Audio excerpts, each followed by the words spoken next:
I'm Carl Soderberg from Ebenezer Brewing Company over in Merrimack, New Hampshire. We are Merrimack, New Hampshire's second brewery. That's actually what I titled the email to a lot of banks before we were opening. When I was trying to find because we had saved a lot of money, but I needed a line of credit to operate the business. And they all opened the email that said Merrimack's next brewery. For those who don't know, Merrimack, New Hampshire is home to one of Anheuser-Busch's 12 breweries, and it's one of the 3 that actually has Clydesdales on site. So we're about a mile up the road from Anheuser-Busch, and it's actually when we first opened, we used that as a landmark to help get people to our facility. It's pretty funny. So we started the brewery back in June of last year, so we're coming up on a year and a half. Next month will be a year and a half we've been open over in Merrimack. We are a 10-barrel brewery in the old Interstate Battery building that's overlooking the intersection of Columbia Circle and the DW Highway. Went through a lot of the same trials that Bill's going through now with his facility, but that's kind of, if you don't have the capital to build a facility from the ground up, that's kind of what it is. You find a blank space and try to fit a square peg into a circle hole and make it work.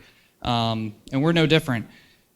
We are a self-distributing brewery, meaning we push all of our products ourselves out to local bars and restaurants. We only keg our product at this time. We do have dreams of going into bottling and canning in the future, but a lot of brewers here, you guys know how expensive that can be.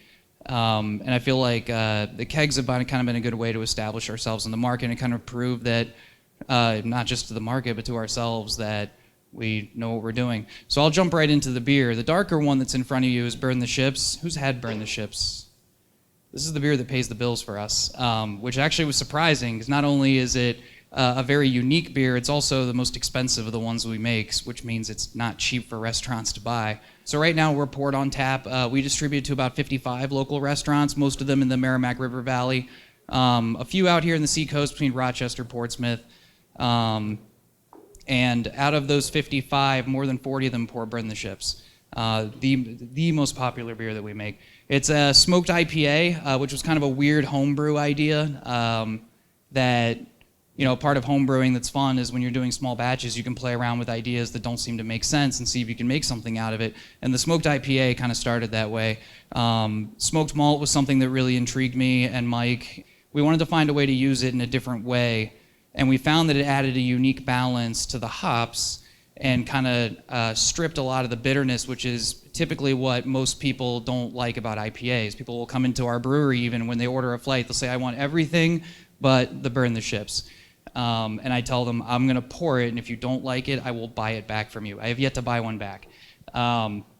So I actually kind of consider it a good introductory IPA. It's 7% alcohol, 70 IBU with 4 different hops used at multiple addition points. And it kind of makes for a good, smooth, complex beer that kind of starts smoky, kind of you get a little bit of the caramel from, we use 2 different types of caramel malts in this, and then you get a lot of the floral notes and fruity notes from the hops on the tail end. Very unique beer. One thing that Mike, when he introduced me, talked about is stories. And stories are a big part of our company and our branding. And the big reason for that is, like Frank had said, you have that epiphany beer that you first have. And I remember Mike and I, when we were talking about this brewery, it wasn't just about great beer, and I think that's something a lot of you have heard up here, and why this event is so unique is the stories that are behind it. Like, why do we do what we do? And beer is one of those unique products where it's a product that actually a lot of what makes the people who make the beer it goes into it. So stories are a big part of the foundation of our company, and they're a big part of who we are. When we took a look at why is beer important to us, what makes it fun, and it's not just the great tasting beer, it's also the experience around it. And I think Scott was just talking about that, with great rhythm and, having a good time. And for us, it was telling stories. Mike and I were Army officers together in 1st Armored Division. That's how we met. And we fell in love with craft beer out in El Paso, Texas. And we went to a lot of craft beer festivals out in the Rocky Mountains and just kind of fell in love with the beer. And the running joke in the Army is everyone's telling their lies. If you go to like a VFW and everyone's telling their stories from the military, basically as you get older, your stories become grander and grander, but that's what kind of makes it a good time. So for us, it was telling stories. That's really what we liked about beer. Whether it's a story that happened last night or a story that happened several hundred years ago, or a story that's completely made up. Beer for us was gathering around and having a good time and telling stories. So the story of Burn the Ships, it's actually more of a mantra, and this actually means a lot to us personally. It's actually a military tactic that they taught us in the officer candidate school at Fort Benning. There's a number of military commanders throughout history, and I'll tell a couple of stories as we go through this, but the Burn the Ships tactic, probably most famous by Cortez, but I'll get that at the end. Basically, a number of military commanders throughout history, when they landed on the beaches against impossible odds, one of the first things they would order their men to do is burn all of their ships, because they believed that by removing the ability to retreat and go home and putting them in that position of it's either victory or death, you become, I guess, amazed at what you're willing to do and the obstacles that how creative you'll get to overcome the obstacles that under other circumstances you wouldn't be able to overcome them. So the crossing of the Hellespont Strait is actually Alexander the Great. This was right after he was 21 years old in 334 BC, and he crossed the strait that goes over into Persia. Obviously, the Greeks and the Persians didn't have the best of histories, but one of the first things, the strait's only 3 miles across, and as soon as he crossed the strait, he ordered his men to burn the 300 ships that they crossed with. And when his officers asked him, why burn the one thing that will get us home? And Alexander said, we're going to go home in Persian ships, which they did. 6 years later, they returned to Greece, and Alexander the Great. This started the conquest of Alexander the Great. And at his death, Alexander the Great was not only the king of Macedonia, he was the king of Persia, the pharaoh of Egypt, and the king of Asia. This is one of my favorites. John Paul Jones? Everyone knows John Paul Jones? No. Actually resided here in Portsmouth.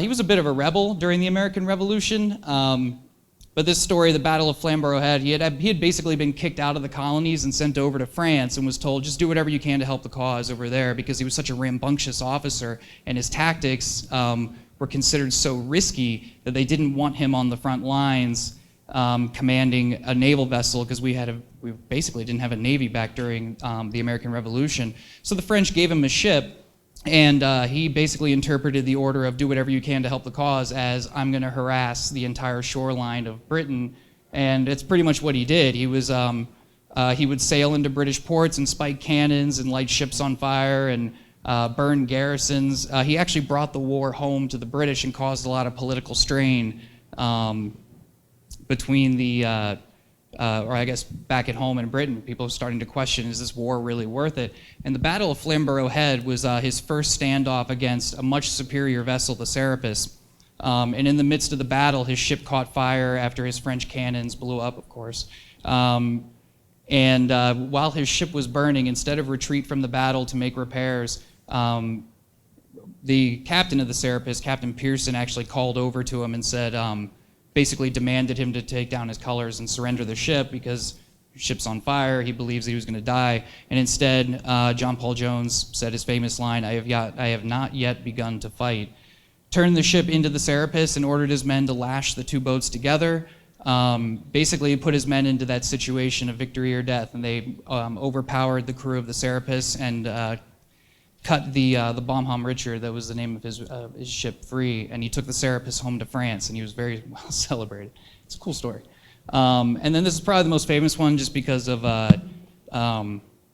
everyone's seen Hunt for Red October with with Sean Connery. He tells the story about how he sent the letter home to his uncle that they planned to defect, and they asked him, why did you do that? And he said, well, when Cortez landed on the beaches of Mexico, the first thing he ordered his men to do was burn their ships, and it made them very motivated. And basically the story is the Aztecs, who controlled Mexico, had defeated every conqueror that had come before them, and when Cortez landed, ordered his men to burn their ships, and it was a long journey throughout Mexico. But they actually became the first conquerors to defeat the Aztecs and became rich with all their gold. So the next beer on the table, it's the lighter of the two. This is our double IPA, Victory nor Defeat. 8% alcohol, 82 IBUs, 5 different hops. I do recommend you Actually try to get a lot of the aroma before you taste it. It's a very floral, very fruity, citrusy IPA. And this was actually a beer that we worked on for over a year, trying to get it right. I mean, balancing a lot. The bigger the beers you get and the more ingredients you start using, especially with hops, finding that unique balance. And we're big believers in easy drinking, well-balanced beers, and that you can make a bold beer that is easy drinking. So Victory Nor Defeat was our attempt at that. A lot of different hop combinations we tried. This one is actually one of the most difficult to make because of that. I know there's been a little bit of talk about hop contracts and all that other stuff, and it can be very difficult, especially being a young brewery like us, trying to be able to source the hops to do something like the Victory can be difficult. This beer right now is only available at our tap room at the brewery, specifically for that reason, but it's quickly become the most popular beer in our brewery in terms of growler fills and samplings and everything else. I hope that one day in the future we can actually get the raw material sourcing to produce this at larger scale and take it out to the market. The name Victory Nor Defeat actually comes, Mike named this beer. It actually comes from a speech from Teddy Roosevelt in 1910 called the Man in the Arena speech. Some of you have probably heard of it. It's basically the idea that there are certain people who are willing to step into the arena to put themselves out there, and they endure enough defeats to be able to taste victory. It's very easy to stand on the sidelines and basically Monday morning quarterback how everybody else is doing things, but it's the people that step into the arena and are willing to take on the risk and endure all of the hardships in order to come out on the other end and taste that sweet, sweet victory. So that's what we named the beer after, is Teddy Roosevelt's Man in the Arena speech from 1910. This was actually a speech that his brother sent him while he was in the Army. He was kind of questioning what he was doing with himself. And that kind of happens after basic training. You kind of wonder what the hell you're doing there. But this was something that gave Mike strength, and it meant something to him. And that's one of the other things, is we like to make beers that we like to drink, and we like to name them things that mean something to us. And I think that's something that all of us as brewers do, is we're able to, like I said before, we're able to put a lot of ourselves into the beer. Metaphorically, not literally. Probably the biggest question when people come into the brewery is, where did you get the name of the brewery from? Either that, or which one of you is Abel and which one of you is Ebenezer. And so we wanted to name the company something local that had a cool story behind it that we could share over a beer, and kind of represented us. It was something that we believed in, and something that, I don't know, it was something that we could relate to. And I love history. History is basically a collection of cool stories that actually happened, and a ton of it happened up here in New Hampshire. And who's heard of the Pine Tree Riots of 1772? Well, of course, the people from Merrimack. So we named the company after the leader of the Pine Tree Riots of 1772. It was a pre-Revolutionary War event that happened right here in southern New Hampshire, out in the Merrimack River Valley. And basically the way the story goes is, back throughout the 1700s, England had completely deforested their entire continent because timber was basically the oil of the day. So they passed a law up here in New England that said any tall white pine tree that grew greater than 12 inches in diameter ceased to be your property, even if it sat on your land. And the key reason for that was the British were maintaining the largest merchant and naval force in the world, and they needed the trees for the ship's masts.